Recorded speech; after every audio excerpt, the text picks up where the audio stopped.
గార్ల మండలంలో గత 6 నెలల నుండి కూడా 98 జీవోని గార్ల మండలం నుంచి దుబ్బగూడెం కానుంచి అక్కడ ప్రాజెక్టు ప్రారంభం చేసి పాలేరు లింక్ కెనాల్కు నీళ్లను తీసుకుపోవాలని చెప్పి ఈ ప్రభుత్వం స్పందన వచ్చింది. దానిని గార్ల మండలానికి సంబంధించిన రైతులు కూడా ముక్త కంఠంతో దాన్ని వ్యతిరేకిస్తుంటే మేము ఇవాళ జర్నలిస్టులకు మేము ఇక్కడ విజ్ఞప్తి చేస్తున్నాం.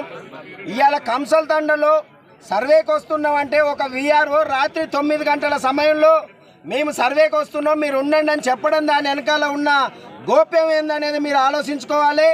రైతులు ముక్త ఖండంతో ఖండిస్తుంటే అధికారులు అర్ధరాత్రి పూట మీకు ఉదయం పూట 6 గంటలకు సర్వేలు వస్తున్నామంటే అదేవిధంగా ఇవాళ ఈ సర్వేలు రైతులు నిజంగా ఇయ్యదలుచుకుంటే నష్టపరిహారం కింద ఇయ్యదలుచుకుంటే ఇక్కడున్న పోలీసు యంత్రాంగం ఇంత అవసరమా? ఇక్కడున్న రెవెన్యూ యంత్రాంగం ఇంత అవసరమా? ఇక్కడ తహసీల్దార్ గారు కూడా గతంలో బుద్ధారం పంచాయతీలో పీస గ్రామ సభ జరిగితే అక్కడ ఒక రైతు కూడా సంతకం పెట్టలేదు. ఆర్డీఓ దగ్గరికి మేము పోతే పీస గ్రామ సభ జరిగిందని చెప్పి తప్పుడు సంతకాలు పెట్టి అక్కడ ఇస్తే మేము కలెక్టర్ గారికి రిప్రజెంటేషన్ ఇచ్చినాం. అమ్మ మేము రైతులు అక్కడ ఒక సంతకం పెట్టలేదని ప్రత్యక్షంగా ఇక్కడనే మొత్తం రైతులు ఉన్నారు, మీరు ఒక సంతకం పెట్టిన పీస గ్రామ సభ.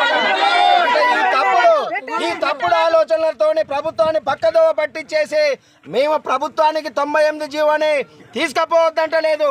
గార్ల మండలం గిరిజన ప్రాంతం, గార్ల మండలానికి గిరిజన బిడ్డలకు ఎక్కడ నువ్వు నీళ్ళు ఇస్తున్నావు? ముందు వాళ్ళకు నీళ్ళు ఇచ్చేసిన తర్వాత నువ్వు ఈ 98 జీవోని తీసుకోపో.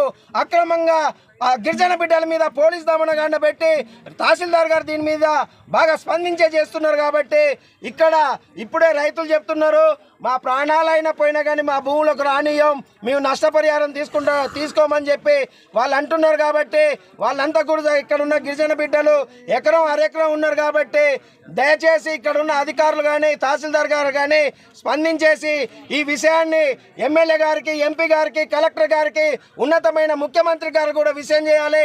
ఎందుకు రైతులు అడ్డుపడుతున్నారు? ఎందుకు పోలీసు వాళ్ళు వాళ్ళ మీద దమనకాండ చేస్తున్నారు? ఎందుకు ఒత్తిడి చేసి సర్వేలకు పోతున్నారు? వాళ్ళు మనిషి తలుచుకుంటే నువ్వు 20 లక్షలు ఇచ్చినా 30 లక్షలున్నా వాళ్ళు మనసుతో వచ్చి సంతకం పెడతారు. కానీ 100 మంది పోలీసులను తీసుకుపోయి సర్వేలు జరపొద్దని మేము విజ్ఞప్తి చేస్తున్నాం. ఈ 98 జీవోని రద్దు చేసేసి ఇక్కడున్న మండలానికి ముందు నీళ్ళు ఇచ్చిన తర్వాత నువ్వు ఏ జీవో కూడా తీసుకుపోవాలని చెప్పి రైతుల పక్షాన మేము విజ్ఞప్తి చేస్తున్నాం. మమ్మల్ని మా భూములు తీసుకొని పోతే మమ్మల్ని చంపేయండి. మాకు పొట్టుగుట్టి అదే, మేము ఏం తినాలి, ఏం బతకాలి?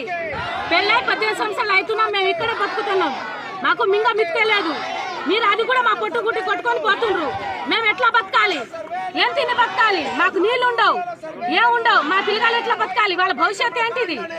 మేము ఎట్లా బతకాలి? మమ్మల్ని చంపుతారా? చంపండి. మేమైతే భూములు ఇవ్వం, లోపలికి రానియం, అస్సలే అడుగు పెట్టకూడదు. మేము సర్వే అస్సలే చేయనీయం. వెళ్తే మా ప్రాణాల మీద నుంచి వెళ్ళండి, లేకపోతే మేము అందరం చేస్తాం. పురుగుల మంది తాగో ఏదో ఒక తాగి చేస్తాం. మా ప్రాణాలకు మీరే బాధ్యత వహిస్తానంటేనే మేము ఇక్కడ చచ్చిపోతాం. మేము మాత్రం లోపలికి వెళ్ళలేం. ఇదే మా విజ్ఞప్తి, అంతే.